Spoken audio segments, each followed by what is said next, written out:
Thank you again very much. It's probably late for some of you, maybe even early for some others. This is the globalization, this is the pandemic, and we are all unfortunately online instead of in a nice room together, seeing each other face to face. So from my side, I would like to share, and I really also thank Helen and the group for the invitation to be able to share a little bit an insight on the geographic part, especially of visualization. I know the conference has a very broad setting, very broad interests, ranging from the cellular visualization to, of course, space.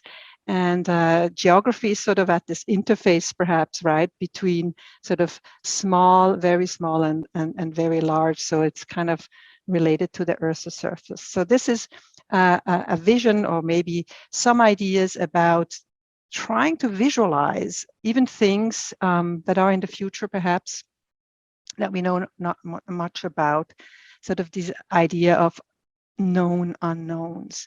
This is not something I have invented. You may have heard this before. When we don't know, or when we know about uncertainties, perhaps we can call them known unknowns.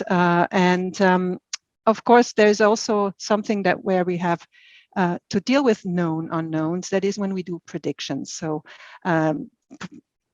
it suggested perhaps that Niels Bohr may have said this prediction is hard, especially if it's about the future. And then, of course, prediction is something that gets often visualized.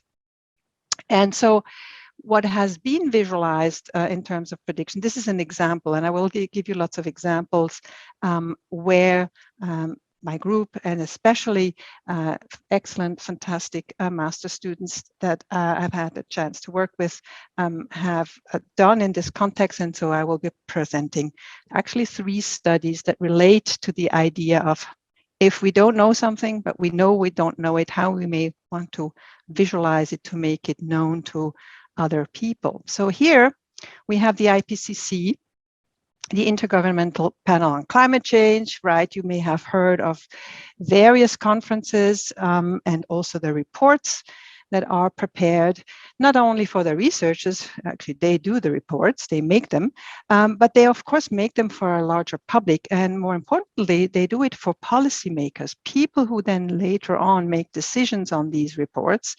And they may impact entire countries and the entire globe in terms of, you know, what we need to do to mitigate potential and inherent and pressing societal and environmental issues that we have to deal with.